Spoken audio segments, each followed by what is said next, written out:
कारगिल विजय दिवस के 25 साल पूरे हो गए हैं। आज ही के दिन भारत के वीर जवानों ने पाकिस्तान को ऐसा मुंह तोड़ जवाब दिया था कि वो कभी नहीं भूल पाएंगे।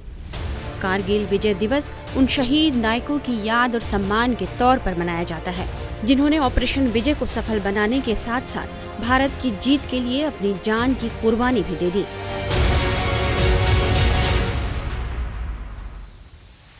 भारतीय सेना ने पूरी बहादुरी के साथ इस जंग को लड़ा था और पाकिस्तान को घुटनों पर ला दिया था। कारगिल विजय दिवस के मौके पर हम आपको इस वीडियो में एक ऐसे हीरो की कहानी सुनाने जा रहे हैं जिनकी शहादत को लोग आज भी मिसाल के तौर पर देखते हैं। कारगिल जंग के सबसे बड़े हीरो थे कैप्टन विक्रम बत्रा, जिन्होंने अपने देश के लिए बेहद कम उम्र में शहादत देकर अपने जज्बे से पाकिस्तानी फौज को भी हैरान परेशान कर दिया था। पाक के कारगिल हारने की वजह विक्रम बत्रा की एक जिद भी थी। वो जिद थी ये दिल मांगे मोर। इस दिल मांगे मोर के वीडियो को देखकर पाकिस्तानी फौज में हड़कंप मच गया था, क्योंकि कैप्टन बत्रा एक के बाद एक चोटी जीतते जा रहे थे और पाक फौज को हराकर आगे बढ़ रहे थे। एक मीडिया चैनल से जंग के दौरान कैप्टन बत्रा ने कहा था कि उनके अफसर चाहते हैं कि मैं दुश्मन को अच्छा सबक सिखाने के बाद अब मैं जंग में आगे न जाऊं, लेकिन ये दिल मांगे मोर। यही तो लाइन थी जो सीमा पर बैठी पाक फौज को डरा गई थी। और कैप्टन बत्रा इस इंटरव्यू के बाद भी पाकिस्तान को लगातार नुकसान पहुंचाते हुए जंग में आगे बढ़ रहे थे। कारगिल युद्ध की जब भी चर्चा होगी तब कैप्टन बत्रा का नाम बहुत ही सम्मान और गर्व के साथ लिया जाएगा।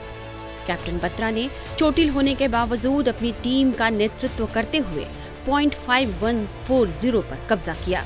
इस दौरान उनका नारा ये दिल मांगे मोर खूब चर्चा में रहा था।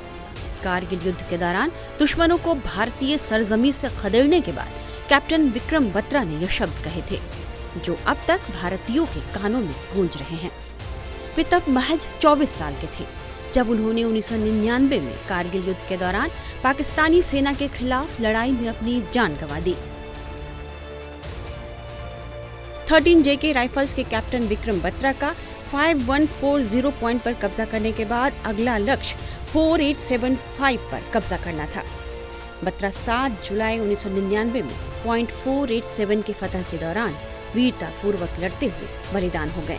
उन्हें मरणोपरांत परमवीर चक्र से सम्मानित किया गया, जो युद्ध के दौरान वीरता और शौर्य दिखाने के लिए दिए जाने वाला सर्वोच्च पदक है। कैप्टन विक्रम बत्रा, जिन्हें बाद में टाइगर्स ऑफ द्रास के नाम से भी जाना गया, लोग उन्हें लॉयन ऑफ कारगिल और कारगिल हीरो भी कहते हैं। युद्ध में उनके निडर रवैये की वजह से उन्हें शेर शाह कहा जाता था। एक किताब में इस बात का जिक्र है कि पाकिस्तानी सैनिकों ने कोड में उनका नाम शेर शाह रखा था और वे इनसे कह रहे थे, शेर शाह तुम वापस चले जाओ, नहीं तो तुम्हारी लाश जाएगी। इस पर कैप्टन बत्रा ने पाकिस्तानी सैनिकों को ऐसा जवाब दिया, 1 घंटे रुक जाओ, पता चल जाएगा कि किसकी लाश यहाँ से जाएगी।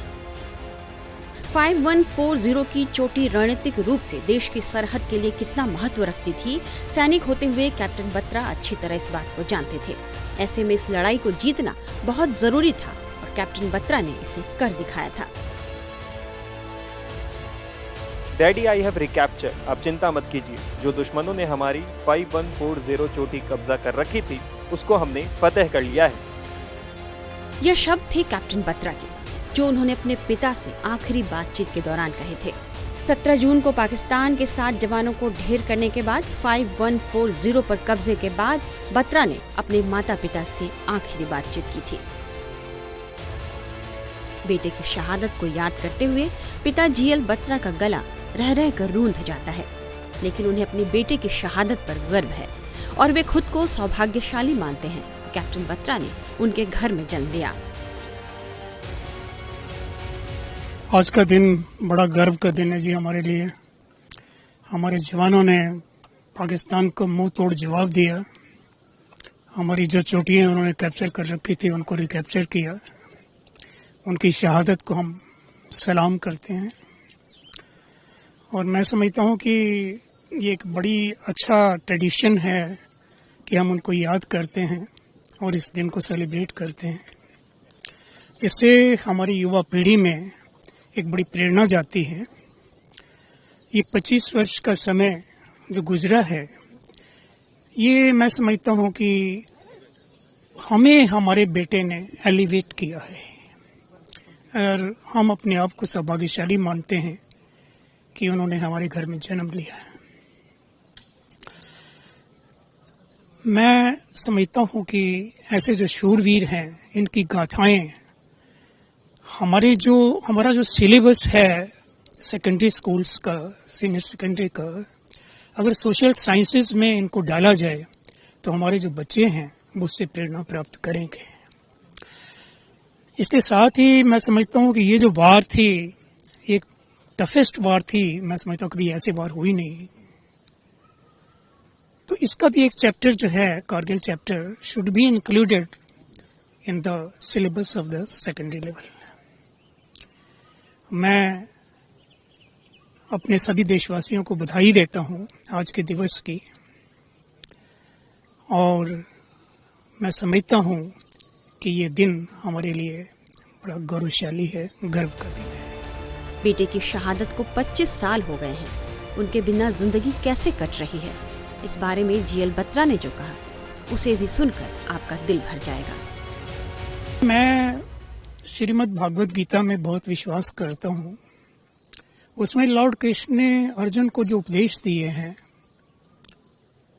कि यदि तुम शहीद हो जाते हो तो तुम स्वर्ग में आओगे, मेरे पास आओगे, और यदि तुम वापस जाते हो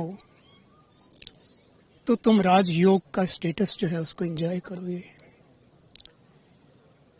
तो उनके ये जो उपदेश हैं, इनसे हमें बड़ी ऊर्जा प्राप्त हुई। अपना ये समय जो हमारा 25 साल का था, उसको हमने अच्छे तरीके से व्यतीत किया है, और आगे भी हमें इसी प्रकार से प्रेरणा मिलती रहेगी। देश के युवाओं से मेरा ये संदेश है कि वो सोशल कॉन्शियसनेस, नेशनल कॉन्शियसनेस को डेवलप करें, चरित्रवान बने और अच्छे नागरिक बनते हुए अपने देश को आगे ले जाएं। देश पर अपनी जान कुर्बान करने वाले कैप्टन बत्रा कारगिल युद्ध के उन सिपाही का एक चेहरा बन गए थे जो अपनी मातृभूमि की रक्षा के लिए सीमा पर गए और शहीद हो गए। टाइम्स नाउ नवभारत डिजिटल की रिपोर्ट।